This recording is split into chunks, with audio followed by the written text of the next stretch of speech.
Continuamos ahora con nuestro cuarto ciclo de conferencias y ahora daremos paso a nuestro ciclo titulado Libertad de expresión y desinformación en el periodo electoral, financiación pública de capital de riesgo. En este se disertará en primer lugar sobre los límites en la época electoral que debe tener la libertad de expresión. Asimismo, se abordará la temática referente a la posibilidad en el que el Estado participe de la financiación del capital de riesgo para potencializar el desarrollo de los emprendimientos y el crecimiento económico de un país. Para esto contamos con la participación remota del doctor Rafael Rubio Núñez, quien se desempeña como profesor catedrático de la Universidad Complutense de Madrid. Muchísimas gracias. Lo primero quería agradecer la invitación y disculparme por no estar presente. Si siempre es una pena perderse este tipo de encuentros y tener que intervenir online, mucho más celebrándose el encuentro en la ciudad de Cartagena. Pero circunstancias familiares me han impedido poder estar allí presente y por eso intervengo online. Lo segundo, aclarar que mi intervención se va a centrar en la primera parte de la presentación para no generar falsas expectativas. Voy a hablar de la desinformación electoral y de las soluciones jurisdiccionales a la desinformación electoral y a los límites, como se decía, pero no voy a entrar en la parte de la financiación de emprendimientos porque que entiendo que será objeto de la siguiente intervención. Y lo tercero, que voy a tratar de ser especialmente breve por el retraso que llevan para no alargar de forma indefinida la intervención, que estaba prevista para 30 minutos y espero finalizar en 20. Para hablar de desinformación y de elecciones, creo que es necesario situarnos o ponernos un poco en contexto. Desde el año 2016, en el que tanto en las elecciones de Donald Trump, en las elecciones presidenciales norteamericanas que ganó Donald Trump, como en torno al referéndum vinculado al Brexit en el Reino Unido, aparecen con especial fuerza las denuncias de la utilización de desinformación en los periodos electorales. No ha existido en el mundo, y esto es literal, un proceso electoral en que la desinformación no haya tenido una presencia relevante. Esto no quiere decir que haya sido determinante, pero sí que su presencia es relevante y por tanto nos plantea o nos hace plantearnos desde el inicio cuál es su papel. Y a la hora de plantearnos cuál es su papel, lo primero que tendríamos que ver es si sus efectos son determinantes, como decía antes, más allá de su relevancia. Y ahí, sinceramente, desde el punto de vista científico tenemos un problema. Es difícil, en términos al menos de la decisión del voto, que como saben todos ustedes es una decisión compleja, que se adopta en función de distintas palancas, determinar cuándo ha sido la desinformación la que ha producido ese cambio de voto. Dicho con otras palabras, es muy difícil determinar cuándo la desinformación coarta la libertad de decisión de una forma determinante hasta el punto de poner en juego la libertad del voto. Pero sí que es cierto que, si esto es difícil de demostrar, sí que es demostrable que la desinformación en el periodo electoral genera un clima que, si, como les decía, no podemos demostrar que afecte de una manera directa a la libertad del voto, pero sí que afecta de una manera determinante a dos derechos fundamentales que están en juego en el periodo electoral y que, como han dicho distintos organismos internacionales, tienen que estar reforzados o gozar de especial refuerzo durante el periodo electoral, como son la libertad de expresión y el derecho a la información. Ambos son determinantes. Podríamos decir, hablando de los dos derechos, que la mentira y la campaña electoral, la mentira en campaña electoral siempre ha tenido su papel. Hay personas que hablan de las campañas electorales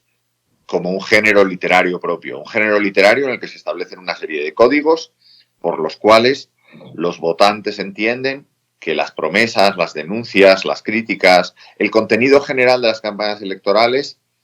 está emitido precisamente en un contexto electoral que permite determinadas licencias que no serían propias de otros procesos electorales, de otros momentos de la vida pública fuera del proceso electoral. Esto y el pluralismo que está detrás de cualquier campaña electoral, en el que todos los candidatos tienen la oportunidad de expresarse libremente, habían servido hasta ahora como instrumentos suficientes desde un punto de vista jurídico para no regular de una manera determinante el papel de la mentira en la campaña electoral y, por tanto, para no regular, de una manera clara el papel de la desinformación en las campañas electorales. Sin embargo,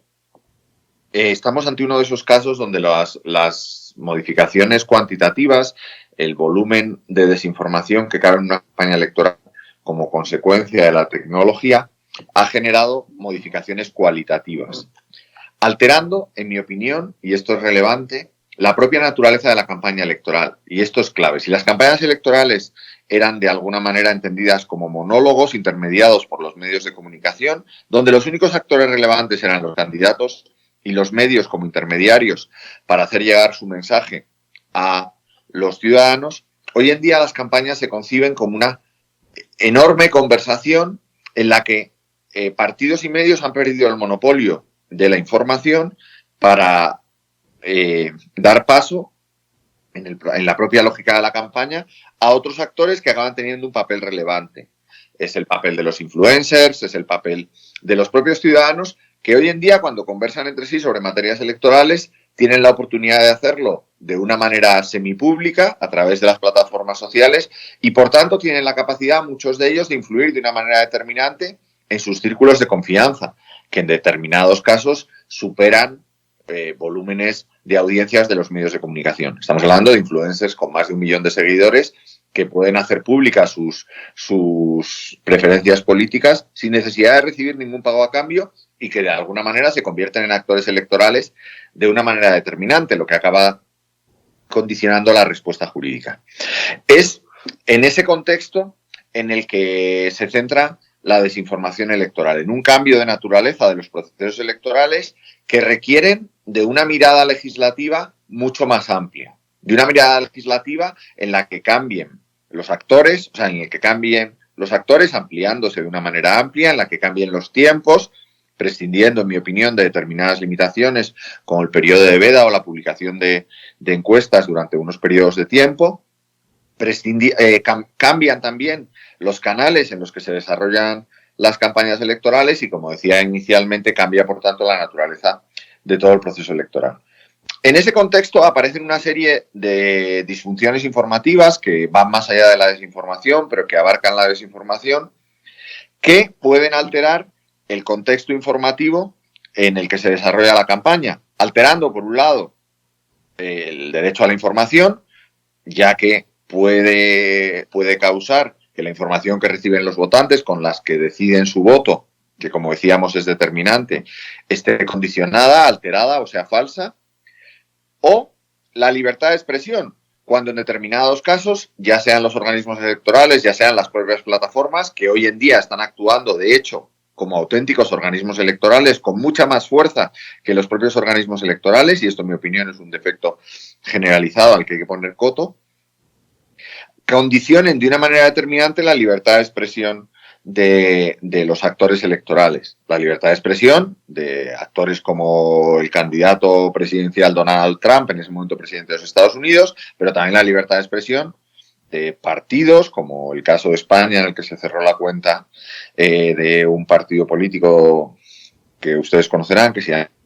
o de infinitos particulares a los que se les baja contenido que han subido en sus redes sociales o se les cierran las cuentas provisional o definitivamente sin derecho a un proceso debido y sin justificar la decisión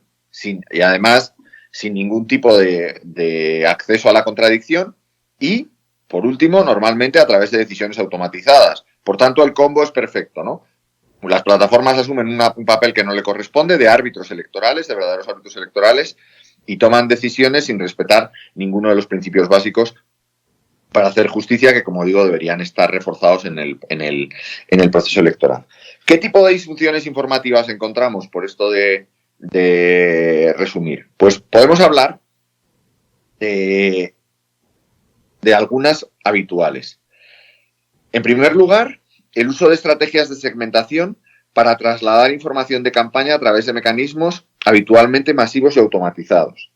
Un lugar en el que la inteligencia artificial, de la que se les ha hablado anteriormente, juega un papel esencial, tanto desde el punto de vista de realizar la segmentación a través de los distintos, o sea, de los mecanismos de escucha automatizada y de autoaprendizaje, como desde el punto de vista de la distribución automatizada.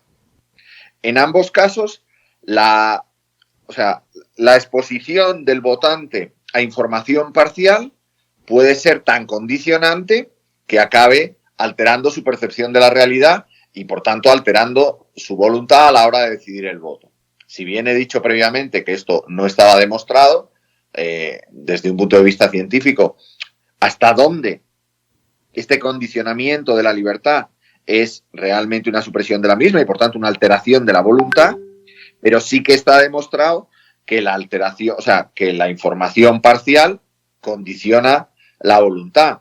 aunque, como digo, no esté demostrado que lo haga de una manera determinante. No sé si esto lo he explicado, o sea, lo he explicado bien. En segundo lugar, por tanto, las estrategias de segmentación en política están dando lugar a distintas regulaciones. La última, la de la Unión Europea, que está en tramitación y próxima a su aprobación, que prohíbe, al menos en el ámbito publicitario, este tipo de estrategias segmentadas de publicidad política. De aquí nos surge una cuestión automática, que es si entendemos que la publicidad segmentada condiciona la voluntad del individuo, ¿por qué la limitamos solo en lo político? Y no lo limitamos en otros casos, en otros campos en los que condicionar la voluntad del individuo tampoco debería estar permitido. En segundo lugar, cuando hablamos de disfunciones informativas en el proceso electoral, podemos hablar de otros elementos más conocidos como la actuación de las administraciones públicas a través de sus perfiles sociales. Otro comportamiento habitual y que sí que era objeto de regulación electoral, pero al que las redes sociales le dan una potencia y una capacidad de transformación enorme y hacen mucho más difícil su control. No es lo mismo controlar o hacer monitorización de los medios de comunicación para ver si los funcionarios han hecho declaraciones que afecten al proceso, que controlar cada una de sus redes sociales, que en determinados procesos electorales pueden superar los miles o las decenas de miles, y cada una de sus publicaciones, que superarán los cientos de miles, y no estoy exagerando, para ver si en cada una de ellos se respeta la equidad en el proceso y la integridad del mismo, ¿no? De ahí que, una vez más, lo cuantitativo afecte a lo cualitativo. En tercer lugar, algo que afecta a los tiempos y lo que hablábamos previamente, ¿no? Las publicaciones fuera del periodo de campaña, veda o la propia precampaña. O sea, tanto la veda electoral o la jornada de reflexión, decimos en España, como la propia precampaña. Esas publicidades electorales que tradicionalmente se limitaban al uso o al no uso, de la palabra voto en una interpretación generosa y que hoy en día, en mi opinión, dejan de tener sentido, ya que, como digo, la campaña se convierte en una conversación en la que resulta tremendamente artificial aislar lo electoral de lo no electoral en función del criterio del tiempo. En cuarto lugar, hablamos, como ya hemos mencionado previamente, de la suspensión o el cierre de canales por parte de las plataformas tecnológicas durante el periodo electoral. Una supresión o un cierre que, cuando se produce, no tiene normalmente respuesta de los organismos electorales. Y no tiene respuesta de los organismos electorales por algo de lo que hablaremos después, porque estos organismos carecen de recursos y muchas veces de formación para adoptar esas decisiones en tiempo real, que es el tiempo necesario para que esas decisiones no afecten al proceso electoral. Hemos estudiado infinidad de decisiones de tribunales de todo el mundo en el que las plataformas han decidido cerrar estos canales y la respuesta de los organismos electorales ha llegado tarde y, por tanto, ha resultado, en este caso, inútil. En la misma línea, y estaríamos hablando del sexto lugar, la retirada de contenido por parte de estas plataformas, que en ocasiones se está haciendo en los últimos tiempos tras el mandato de los organismos electorales o de los tribunales competencias para la materia, pero que en el 95% de las ocasiones se realiza por parte de las plataformas motu propio, en aplicación directa, pero no justificada, de su propia normativa interna, de sus términos de uso. Para que se hagan una idea del volumen de este problema, la DSA, la regulación europea vinculada a los servicios de información, que hace obligatorio reportar este tipo de decisiones de suspensión de contenidos, o sea, de retirada de contenidos a las plataformas, ha entrado en vigor hace 20 días. En estos 20 días, 7 plataformas sociales europeas han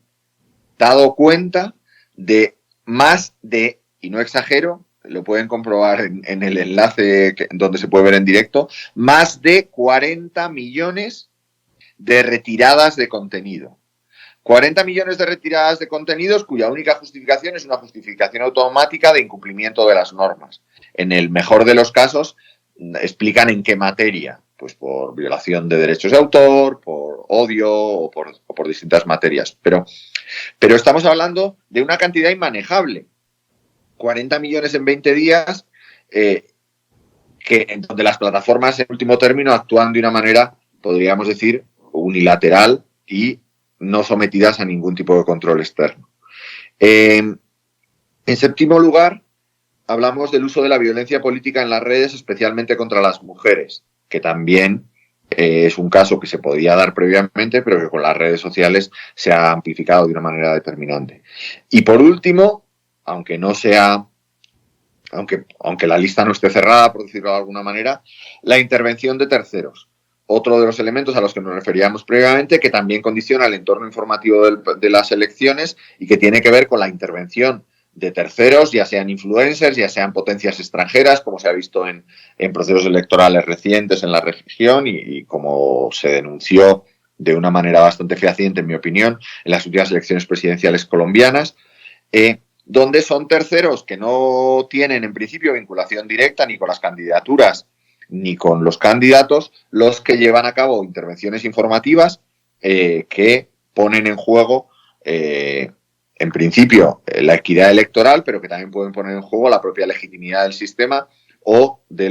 la integridad de los organismos electorales. Todos estos son elementos que, como les decía, se dan de una manera numerosa, pero que plantean dos problemas, en mi opinión, que son determinantes. En primer lugar, que no tienen que, o sea, ningún órgano electoral tiene capacidad o ningún órgano judicial tiene capacidad de dar respuesta a todos ellos y por tanto tiene que limitarlos a los más determinantes. Tiene que aceptarse esa regla inicial de las que hablábamos, de la campaña electoral entendida como un contexto donde se es más permisivo con la falta de precisión o con la falta de veracidad y limitarse a responder, a dar respuesta, a impedir los que ponen más en juego o ponen en juego de una manera mucho más violenta, mucho más determinante la democracia. Y en ese sentido, creo que hay que tener en cuenta, y esto es relevante para hacer esto manejable y eficaz, que estamos hablando, deberíamos dar respuesta a acciones de comunicación orgánicas y coordinadas, de alguna manera, no a manifestaciones individuales y puntuales, sino campañas sistemáticas y si existen recursos técnicos para detectar este tipo de ataques coordinados y sistemáticos. Y en segundo lugar, y aquí podríamos entrar en un terreno mucho más polémico, en mi opinión, para que esto sea eficaz y manejable, debería centrarse exclusivamente en aquellos elementos desinformativos, en aquellos desórdenes informativos que ponen en juego la legitimidad o que atacan directamente la legitimidad del sistema o de los órganos del sistema, la legitimidad democrática o de los órganos del sistema. Creo que a día de hoy no estamos capacitados para dar respuesta a la desinformación intrapartidista, la desinformación que afecta a los candidatos y que estos intercambian entre sí. Y cuando algún organismo electoral, como el brasileño en la última semana de la segunda vuelta, ha tratado de dar respuesta a estas amenazas intrapartidistas, a estos desórdenes informativos intrapartidistas, en mi opinión ha cometido tremendas injusticias, ya que entra en un terreno tremendamente abstracto y con un contenido político claro, ¿no? Tomando decisiones tan polémicas, y creo que ustedes me entenderán sin necesidad de estar defendiendo a nadie, obligando, por ejemplo, al candidato Bolsonaro a retirar una acusación de corrupción a Lula, cosa que en términos de la batalla política, insisto, es muy cuestionable. O sea, todos sabemos que Lula fue absuelto, bueno, no fue absuelto, ni siquiera, pero que Lula, después de un segundo proceso, pues se consideró que el juicio no había sido justo Pero eso no impide, en mi opinión, que en el debate político existan acusaciones de corrupción que en este caso parece que tenían, o sea, que al menos existían indicios para que esto pudiera formar parte del debate político. No estoy defendiéndolo ni criticando las decisiones de los jueces. Lo que estoy poniendo de manifiesto es que cuando los organismos electorales entran a definir la verdad o la mentira, lo que se puede o lo que no se puede decir en procesos electorales que afectan a las candidaturas, es muy fácil que desequilibren la balanza hacia uno o hacia otro lado. Por tanto, en mi opinión, es esencial que la detección de esta desinformación se centre básicamente en, como decía, casos sistemáticos y orgánicos, sistemáticos y coordinados, y en segundo lugar, exclusivamente en aquellos que afectan a la legitimidad del sistema o a los órganos electorales. Estos tampoco están exentos de polémica, pero en mi opinión reducen mucho más las posibilidades de polémica y aumentan la eficacia. Y entro en la tercera parte y última, que se centraría en las respuestas. Cuando hablamos de las respuestas ante este problema, nos encontramos con dos planos claramente diferenciados. Las respuestas inmediatas, que lo que buscan es pues que ese desorden informativo no afecte, como digo, al resultado de la elección o a la legitimidad de la elección de una manera concreta y que se basa básicamente en capacidad de respuesta, donde, en mi opinión, los organismos electorales deberían jugar un papel esencial y donde entran en juego medidas, insisto, siempre que estén mediadas por los organismos electorales, como la retirada de contenidos, el cierre de cuentas, pero siempre con una decisión del órgano electoral por detrás. Y en segundo lugar, y en mi opinión son las más importantes y normalmente a las que menos atención se presta, las respuestas estructurales que tienen que ver con la comunicación de los organismos electorales, la comunicación en general, con el aumento de su prestigio en su comportamiento, con la involucración del resto de los actores, incluidos candidatos y candidaturas, a través de pactos éticos, como se ha hecho en países como Argentina, Uruguay o Panamá, con la adopción de medidas de ciberseguridad que protejan procesos y personas involucrados en el proceso, que resulta determinante, con la adecuación del marco normativo de la que ya hemos hablado, con los cambios de conducta personal de los afectados y, por tanto, con la utilización de mecanismos educativos de alfabetización digital, como los que han desarrollado países como Brasil, Panamá, Costa Rica, México, Perú u Ecuador. Y, en último lugar, con la involucración de los medios de comunicación en la lucha contra estos incidentes. En todo esto, creo que hay dos elementos que son clave y con esto termino. La primera es que esto no puede ser una respuesta única. No puede ser una respuesta, es una respuesta compleja, híbrida, podríamos decir, que involucra a distintos actores. Por tanto, donde está más justificada que nunca la necesidad de alianzas. Hoy en día no hay ningún órgano estatal con capacidad de imponer decisiones en esta materia. Por tanto, las plataformas, a las que he criticado previamente, siguen siendo imprescindibles para dar respuesta a la materia. Otra cosa es que esas decisiones no puedan no estar sometidas a un control externo por parte de organismos del Estado. Pero hoy los organismos del Estado solos no pueden aplicar estas medidas de manera eficaz. Por tanto, necesidad de alianzas, de corregulación, si queremos, o de coimplementación de las medidas, si queremos, y en segundo lugar, en mi opinión, y con esto acabo, el fortalecimiento de los organismos electorales. Ante la complejidad de actores que están involucrados en estos procesos, en mi opinión, es más necesario que nunca encontrar un órgano legítimo que pueda tomar estas decisiones, que por naturaleza van a ser controvertidas, de una manera, como digo, legitimada ante la sociedad, pero también de una manera eficaz. Esto, en mi opinión, nos obliga a dos cosas, o a tres. En primer lugar, a reforzar las competencias de los organismos electorales en el marco normativo. Que las leyes de los países refuercen el papel de los organismos electorales para otorgarle capacidad de actuación específica y concreta en estas materias que, como digo, requieren de un extra de legitimidad y de una capacidad real de actuación. En segundo lugar, mejorar, y no me paga nadie, o sea, no me pagan los organismos electorales, pero mejorar la financiación de estos organismos, dotándolo de recursos técnicos y humanos que les permitan dar respuesta a un problema del que originalmente desconocen casi todo. Si vamos a dar más competencias a los organismos, tenemos que dotarles de más recursos. Y en mi opinión, estos dos elementos son los únicos que pueden permitirnos que afrontar una batalla determinante, en mi opinión, por lo que les digo, por la generalización de su uso en todos los procesos electorales en todo el mundo, con ciertas garantías de éxito. Cualquier otra respuesta que se centre en otros organismos que no gocen de ese papel central pueden acabar haciendo que sean otros los órganos que determinan qué es verdad o qué es mentira. Ya sean plataformas privadas, ya sean órganos del Estado o del Poder Ejecutivo que pueden estar claramente condicionados en su comportamiento. Final, he recortado 5 minutos sobre el tiempo establecido. Creo que no hay espacio para preguntas, pero si hubiera alguna estoy encantado de responderlas. Les agradezco mucho su paciencia y el haber estado atentos durante este tiempo con las dificultades que tiene la intervención online y les agradezco de nuevo la invitación y espero poder conocerles en persona en otra nueva ocasión. Muchísimas gracias a todos.